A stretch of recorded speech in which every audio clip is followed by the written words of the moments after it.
Em nome do Pai, do Filho e do Espírito Santo. Amém. Inspirai, o Senhor, as nossas ações e ajudai-nos a realizá-las, para que em vós comece e para vós termine tudo aquilo que fizermos por Cristo, Senhor nosso. Amém. Santa Maria, Mãe de Deus, rogai por nós. Sagrado coração de Jesus, tende piedade de nós. Em nome do Pai, do Filho e do Espírito Santo. Amém. Muito bem, alegria estarmos juntos no início deste mês do Sagrado Coração de Jesus. O mês de junho é dedicado tradicionalmente pela Igreja ao culto e à devoção ao Sagrado Coração de Jesus. Bom, o fato é que a gente precisa entender, então, o que é o Sagrado Coração de Jesus. Né? Por quê? Para isto, porém, para a gente entender verdadeiramente o coração de Jesus, nós precisamos pedir a Deus fé. A carta aos Efésios, o trecho da carta que é lido na missa do Sagrado Coração de Jesus, tanto o rito extraordinário como o rito ordinário tem esta possibilidade de leitura, nos fala do amor de Cristo. São Paulo dobra os joelhos diante de Deus, do qual vem toda a paternidade, toda a família, e aí quer que nós cresçamos no homem interior, in interiore homine, existe um homem interior, que é o homem interior, aquilo que está dentro de nós, que a gente precisa, né, aprender a amar. O Espírito Santo vem para nos ensinar a amar. E como é que São Paulo pretende que nós façamos isto? São Paulo aos Efésios, capítulo 3, versículo 17. Que Ele faça, Deus, Pai, Cristo, habitar em vossos corações.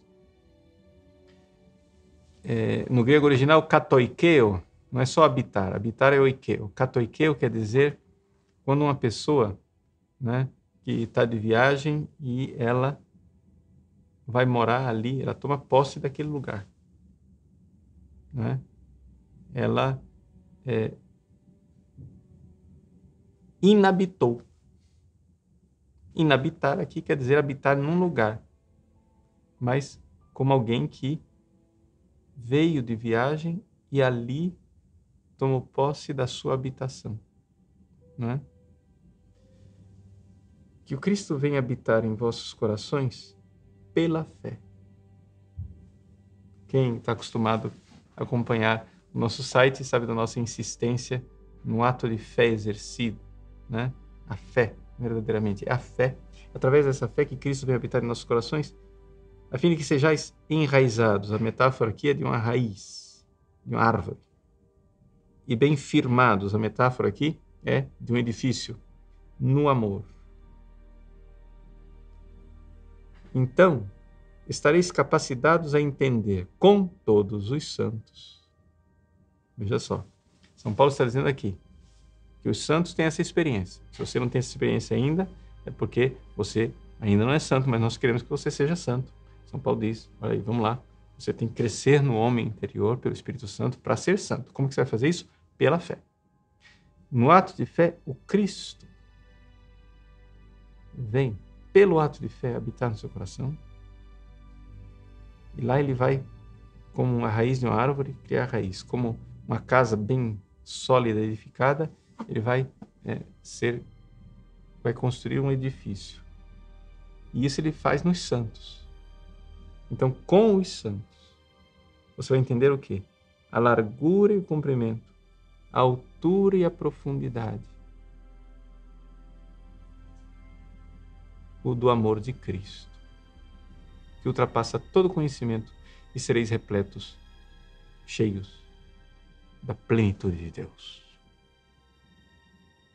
Então, conhecer a largura, o comprimento, a altura e a profundidade do amor de Cristo. Para você conhecer o amor de Cristo, o amor de Jesus, quer dizer, o coração de Jesus, você precisa fazer um ato de fé. Então, a primeira coisa que a gente tem que aqui entender é compreender que o amor de Deus foi manifestado no amor de Cristo. Agora vamos deixar de lado os nossos preconceitos, né? os nossos modernismos, e pedir a Deus que nesse programa, e não somente durante todo esse mês de junho, nos dê a graça de, na fé, o Espírito Santo vai nos ajudar a entender a altura, a profundidade, a largura e o comprimento do amor de Cristo. O amor de Cristo foi Ele, esse amor encarnado, que manifestou o amor de Deus por nós. Então, o que quer dizer o coração de Jesus? É o amor de Cristo. Mas como assim?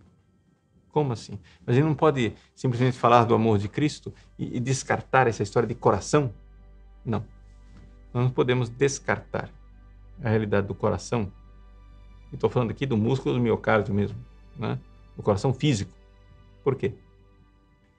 Porque o amor se fez carne, se fez ser humano. E o que acontece é o seguinte, é que o amor de Cristo, ele ficou muito claro na cruz.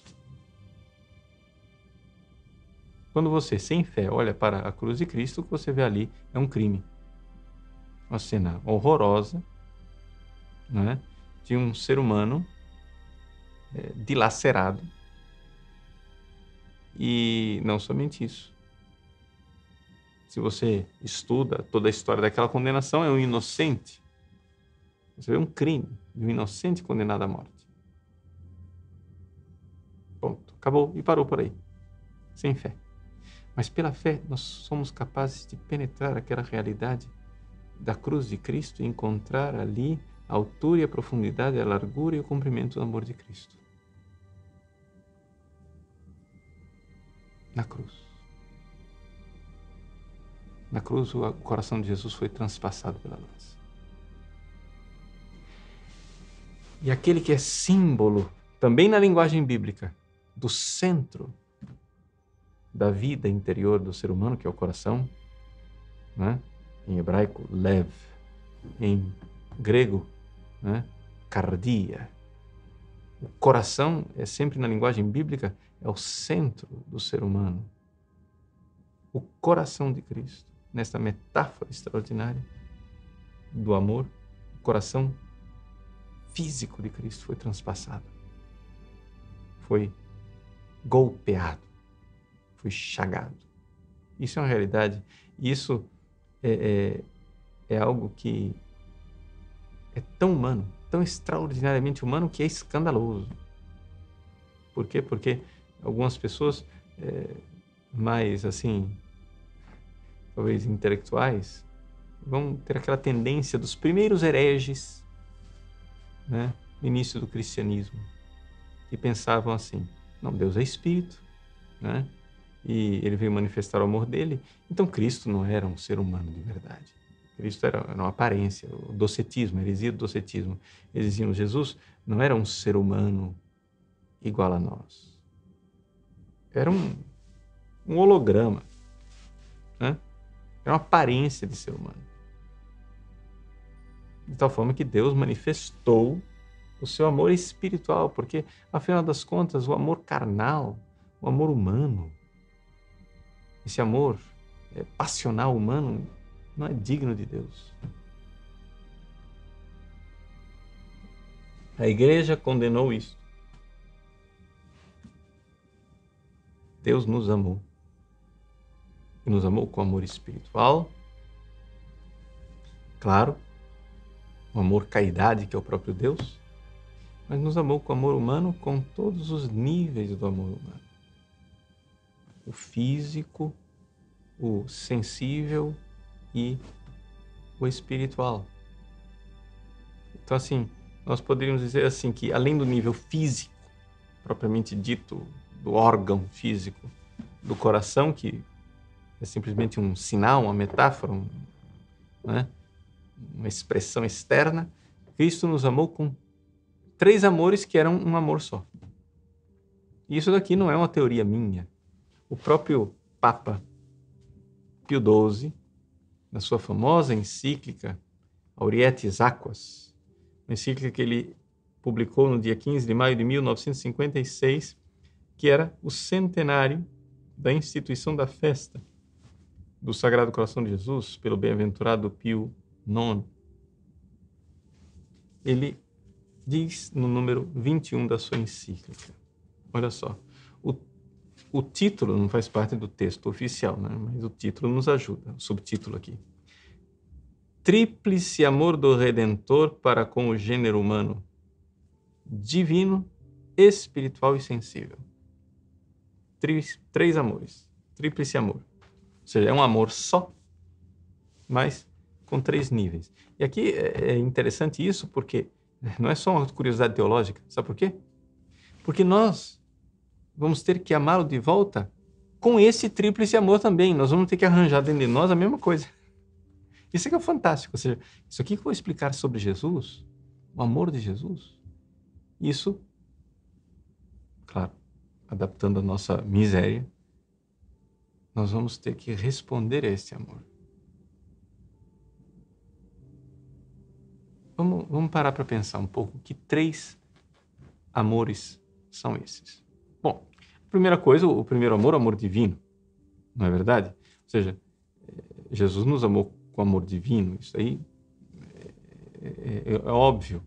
Mas, no coração dos seres humanos, o amor divino é o Espírito Santo que arde em nossos corações.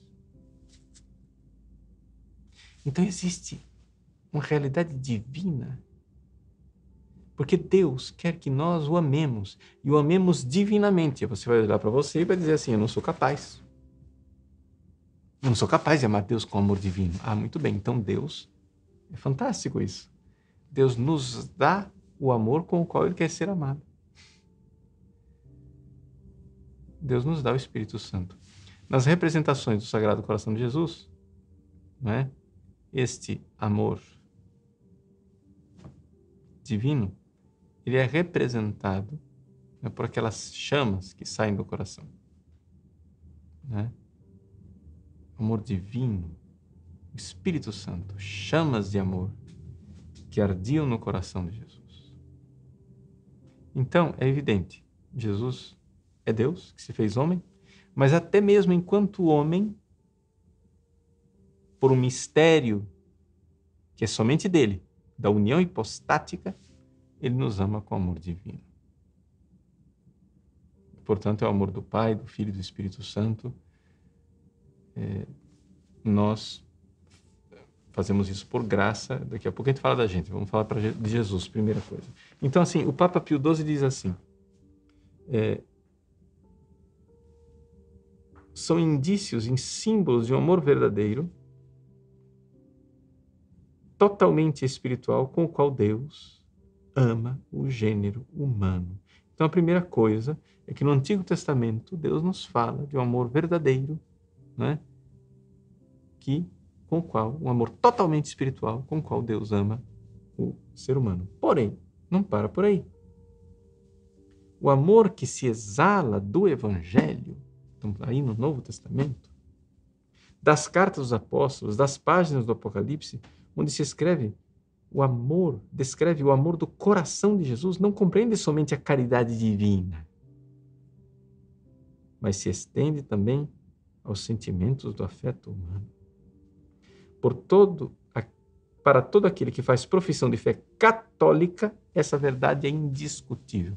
Então, uma pessoa que diz que Jesus nos amou somente com amor divino é um herege. Jesus nos amou com amor humano também. E aí a gente pode ver na antropologia daquilo que é o amor humano. Não é? Eu não vou aqui ler a encíclica inteira, mas se você ler a partir do número 21, você vai entender isso. Eu vou simplificar para você, né, o seu trabalho de leitura.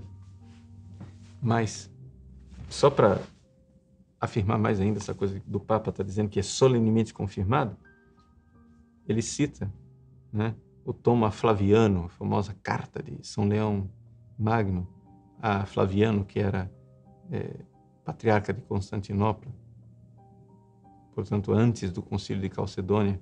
Ele morreu tragicamente no latrocínio de Éfeso, mas esquece parte da história. Se quiser ver o nosso curso lá de História da Igreja Antiga, eu descrevo isso daí. Mas o Papa Leão Magno diz assim, inteiro nas suas propriedades, ou seja, nas propriedades de Deus, e inteiro nas nossas. Jesus também é inteiro nas nossas propriedades humanas. Então, o amor divino está em Cristo, o amor humano está em Cristo também. Tá? Jesus é um homem, um ser humano inteirinho, não ficou faltando um pedaço. Uma citação do próprio Concílio de Calcedônia: perfeito na divindade, perfeito ele na própria humanidade. E uma citação, finalmente, do Papa São Gelásio: todo Deus feito homem e todo homem subsistente em Deus. Enfim, só para dizer que a coisa é definição, é fé católica mesmo, a gente não duvida disso, que Jesus nos amou com amor humano. Mas vamos olhar o que é o amor humano. Em primeiro lugar, né, existem sentimentos. Quem não conhece o sentimento do amor? Não é? Então, a igreja fala dos afetos sensíveis de Jesus. Sim, é escandaloso. É escandaloso para os grandes filósofos, é escandaloso para os judeus, que até hoje ficam escandalizados. Como é que Deus pode nos amar com afetos, né, humanos e um coração humano? Deus é Deus, Deus é Espírito. Né? Os filósofos não aceitam isso, os judeus não aceitam isso, mas nós, cristãos, sabemos que Jesus nos amou, né, com entranhas de amor. Então, o amor afetivo, passional, estava lá em Cristo. Esse é o, né, tem o corpo físico, o coração, né, que em si nós sabemos não é a sede desses sentimentos, a sede desses sentimentos é o cérebro, né? Então, subindo o nível, o cérebro tem sentimentos, tem paixões, que em Cristo eram todas paixões ordenadas, perfeitas, sem sombra de pecado, sem nenhuma contradição com Deus. Mas Jesus nos amou com afeto humano.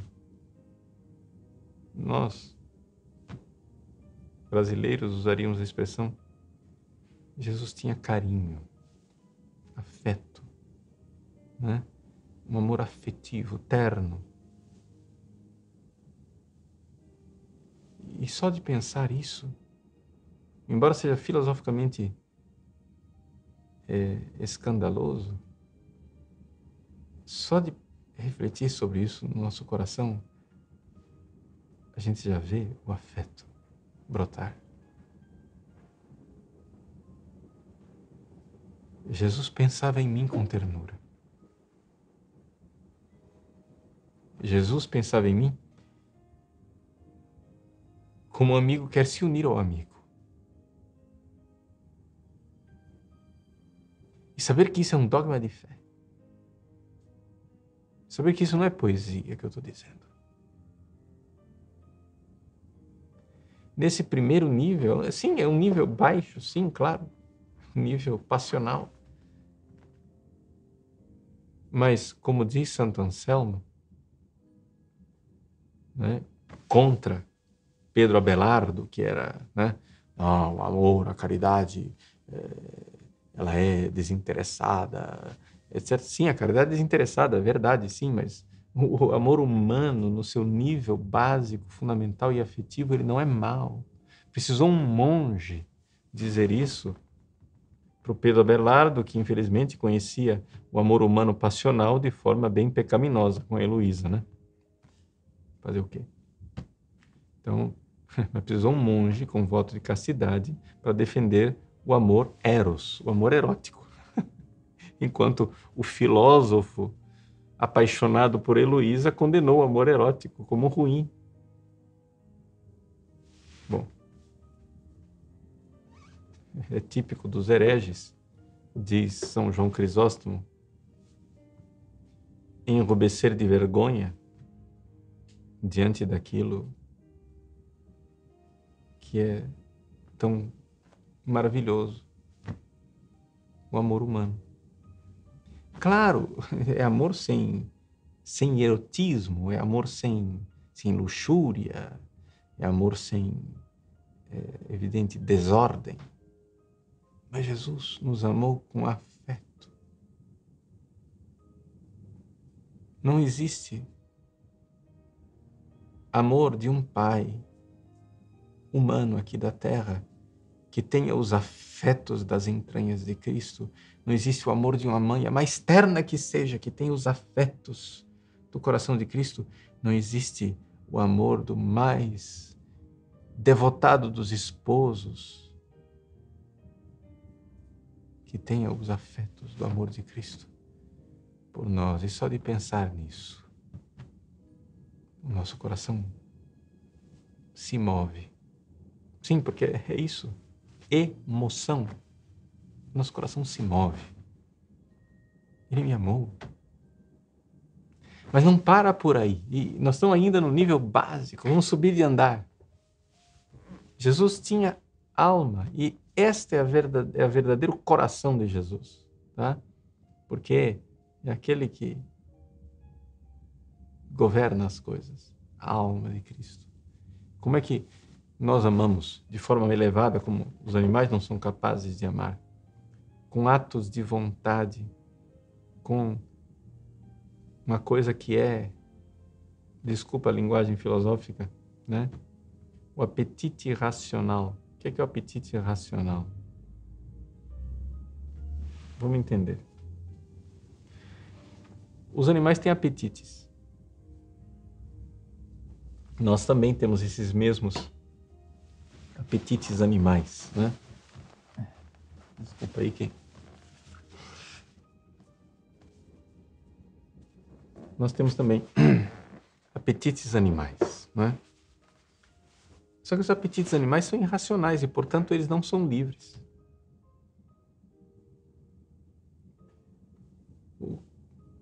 Um animal, quando ele vê um prato de comida e ele está com fome, aquilo lá se move e ele não manda naquilo. Inclusive nós também, se a gente está com fome e você vê a comida, você não manda nisso. Isso aí vai fazer o quê? Quando o animal, um macho, vê uma fêmea no cio, ele sente apetite. Aquilo é irracional e ele não manda naquilo. Mas nós temos inteligência. Nós conseguimos ver o bem, a verdade. Os animais não conseguem ver a verdade. O exemplo que eu sempre dou, meio besta, mas eu consigo ver uma coisa, eu vejo que uma injeção dolorosa, não é? Como uma benzetacil, eu vejo e vejo que a verdade, que aquilo é bom. O meu apetite irracional quer fugir daquela picada da injeção, porque aquele negócio vai doer. É irracional. Eu não mando nisso. Mas existe algo em mim no qual eu mando. Onde eu vejo o bem e digo, não, aguenta firme. Vamos lá, seja homem, seja uma mulher forte, vai, aguenta, né? Põe uma coisa no dente aí, morde, vai, aguenta, não grita. Força. Essa liberdade os animais não têm. Experimenta dizer para o seu cachorro para ele fazer alguma coisa contra o seu apetite irracional. Ele não é livre, nós somos. Isso chama-se apetite irracional, isso chama-se vontade. E Jesus, com a sua vontade humana, lá no Horto das Oliveiras, enquanto os seus apetites irracionais, as suas paixões, porque Jesus, que governava perfeitamente as suas paixões, na hora da paixão, da cruz, da agonia, para nos salvar, ele deixou que as suas paixões, ele deu, né, trela, como a gente costuma dizer, né? Ele deu trela para as suas paixões e deixou que as suas paixões irracionais seguissem o seu curso normal. Qual é o curso normal das paixões diante da morte, diante da maldade, diante do pecado, diante da desgraça? É angústia, é medo, é pavor, é tristeza mortal. E Jesus entrou em agonia. A agonia dele foi passional. Pois bem, o apetite irracional de Cristo agonizou por mim. Enquanto isso, com a sua alma humana, ele via, ele olhava para mim e dizia: por ele, eu quero, eu vou suportar, eu vou abraçar.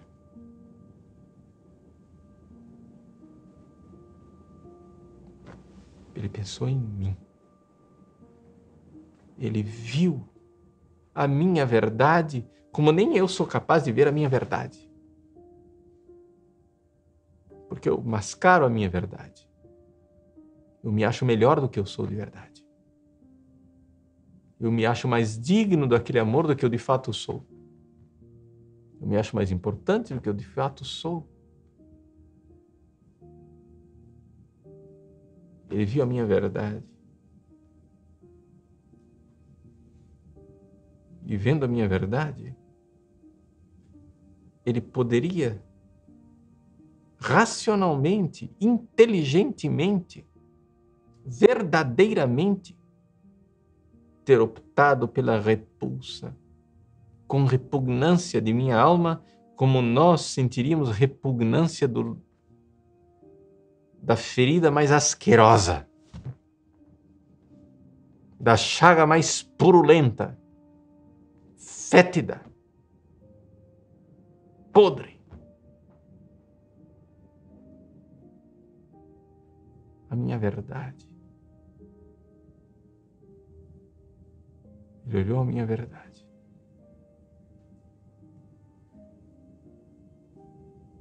E com seu apetite racional, onde a sua vontade humana estava em perfeita sintonia com a verdade do Pai e a vontade do Pai, ele bebeu o cálice até o fim.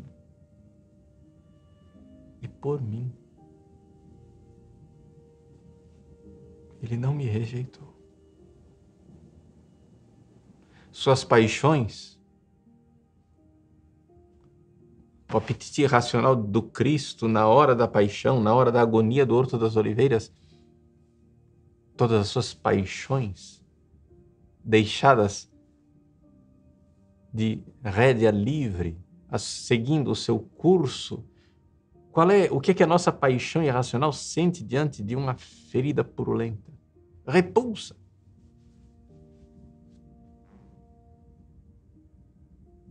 Pois o Cristo, na paixão,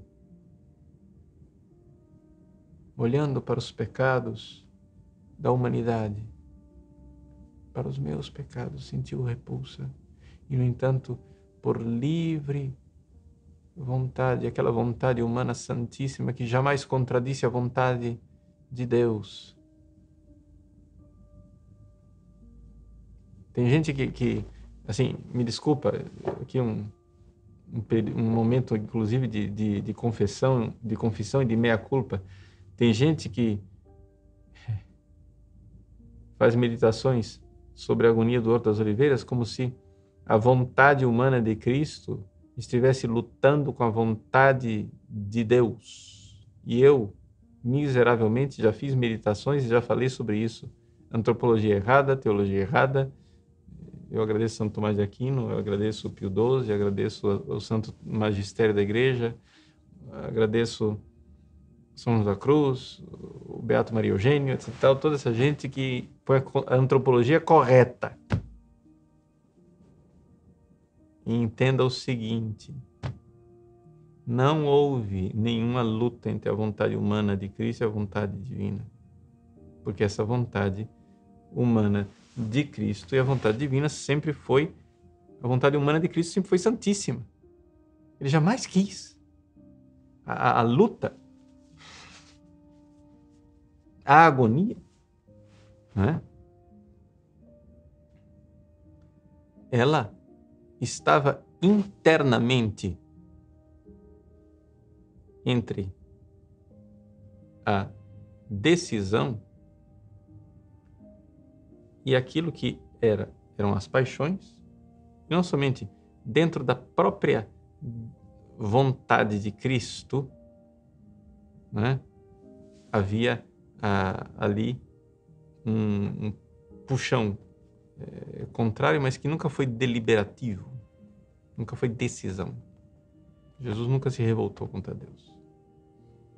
Para explicar isso mais claramente, a gente precisaria ir para a aula de Cristologia, estudar São Máximo Confessor, São Tomás de Aquino, etc. Tal, mas tudo bem, deixa para lá.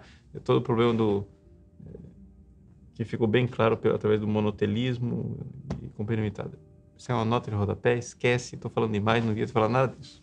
Eu tenho mania de colocar teologia onde a teologia não tem lugar. Quer dizer, tem lugar, mas não é hora de fazer teologia. O programa de hoje não é sobre teologia. Fecha parênteses. Volta.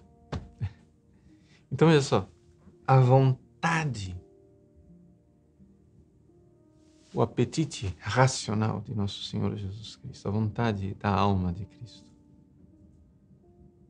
Jesus me viu com a sua inteligência, embora suas paixões sentissem repugnância da minha miséria, ele disse sim, optou por mim, por você. Mas como não reagir com a gratidão? Uma gratidão que precisaria ser infinita, mas não somos capazes do infinito. Uma gratidão que precisaria ser eterna e teremos a eternidade para agradecer, se Deus quiser. Mas como não reagir com a gratidão, com a ação de graças? Como não exultar de alegria diante deste amor? E o terceiro nível de amor, já falamos, o amor divino, que no caso de Cristo, né, é um amor claro, é um amor que é o Espírito Santo, porque ele é o Christos, ele é o ungido, recebe o Espírito Santo, mas o Espírito Santo em Cristo está no seu lugar próprio por causa do mistério da união hipostática. Aí precisaria também de explicação teológica, mas deixa para lá.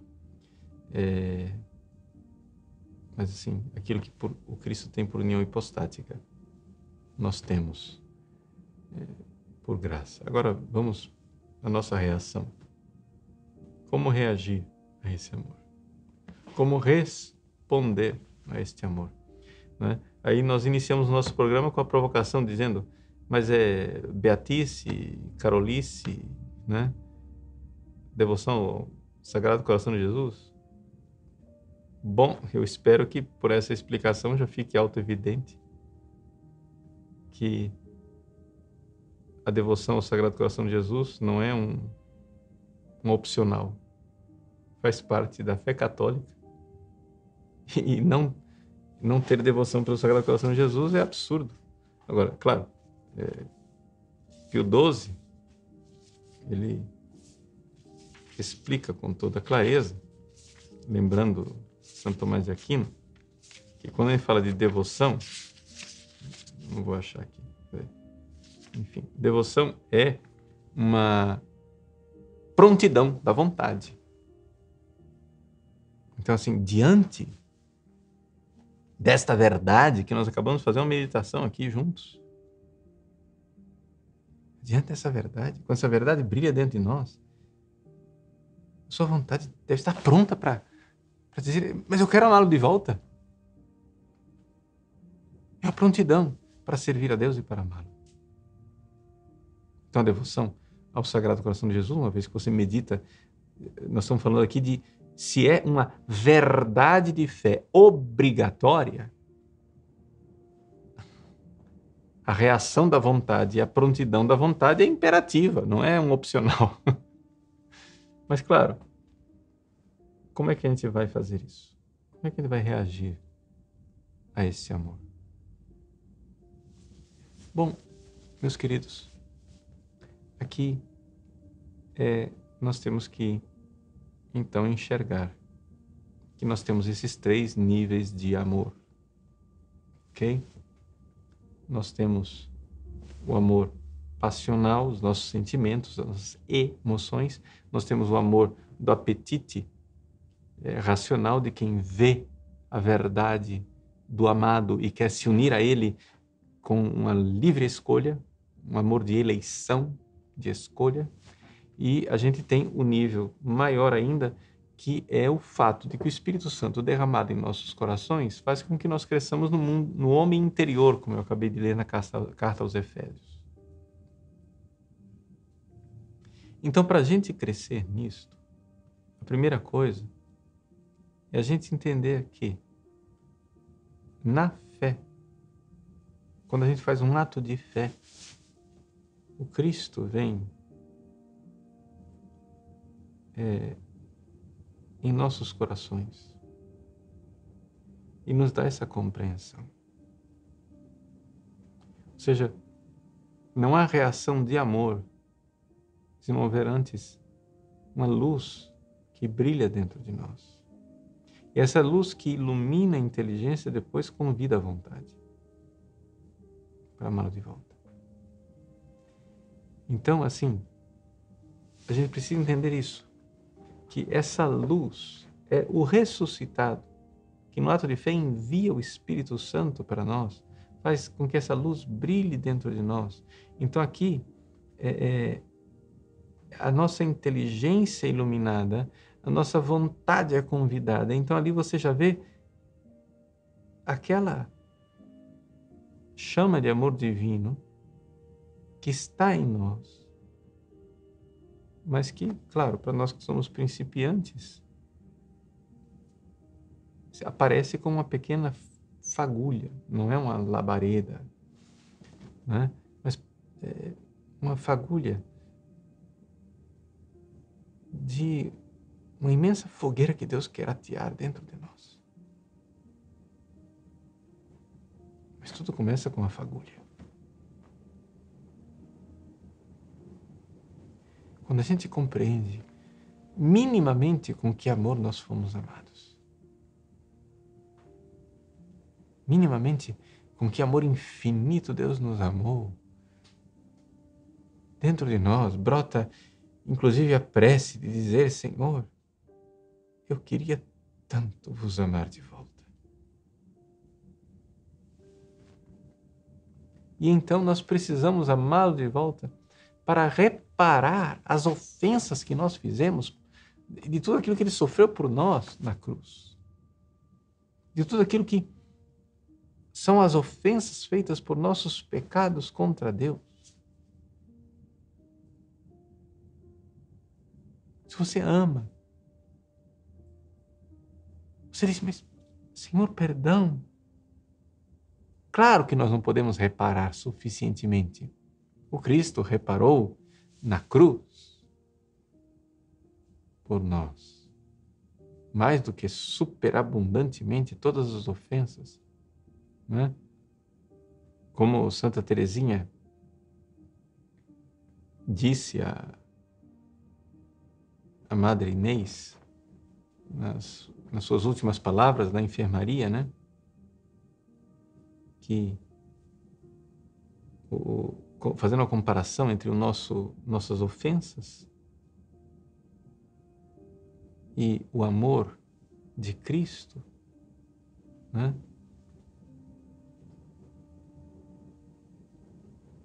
Moi, si j'avais commis tous les crimes possibles, se eu tivesse cometido todos os crimes possíveis, je garderais toujours la même confiance. Eu guardaria sempre a mesma confiança. Car cette multitude d'offenses, essa multidão de ofensas, n'est qu'une goutte d'eau. Não é senão uma gota d'água num braseiro ardente. Então você imagina lá, uma fogueira imensa. Você já viu, já fez churrasco, né? Aquele braseiro ardente, quando a temperatura está altíssima, você joga uma gota d'água. A gota d'água não chega a tocar a brasa. no meio do caminho ela rodopia e evapora. Ela nem toca. A imensidade de todos os crimes possíveis da humanidade, os crimes de Nero, de Stalin, de Hitler, de Mao Tse-tung, de todos os infelizes, os meus crimes. Se eu tivesse cometido todos esses crimes, eu teria a mesma confiança, porque existe um braseiro ardente de amor. É o amor de Cristo. É isso. É isso que nos permite conhecer a altura e a profundidade, a largura e o comprimento do amor de Cristo por nós. Então, meu irmão, minha irmã, é mês do Sagrado Coração de Jesus. Nós precisamos meditar. Meditar todos os dons extraordinários que brotaram deste Sagrado Coração. O Papa Pio XII, na sua Aurietis Aquas, faz uma lista destes dons: a Eucaristia, o sacerdócio, a Virgem Maria, os sacramentos. A própria Igreja brotou do coração, como Eva, que brotou do lado de Adão. A Igreja brota do lado aberto, transpassado de Cristo. Os dons do Espírito Santo brotam do Sagrado Coração. Tudo isso está na encíclica. Nós podemos meditar sobre isso. Mas se você não tem facilidade de meditar, nossa equipe está colocando aí, né, além do link da encíclica, você tem acesso também às meditações para o mês do Sagrado Coração de Jesus, feitas por Santo Afonso Maria de Ligório. Né? Então está aí à disposição de vocês, para que a gente se aprofunde. Se aprofunde. Não é uma devoção opcional. Claro, você pode não gostar de algumas representações artísticas, de alguns gostos culturais, né, que podem parecer um pouco piegas, etc, etc.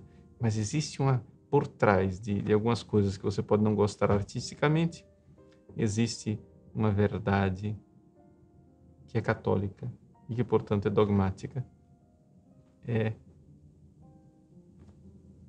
Deve ser professada e crida por todos os católicos. E, portanto, o mês do Sagrado Coração de Jesus nos dá a ocasião não somente de professar, mas de meditar, de crescer nesta devoção, porque uma vez que essa verdade brilha dentro de nós, uma prontidão de nossa vontade quer reagir e amar de volta quem nos amou infinitamente.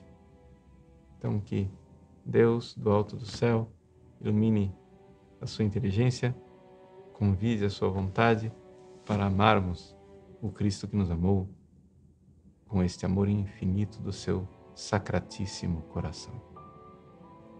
Deus abençoe você. Em nome do Pai, do Filho e do Espírito Santo. Amém.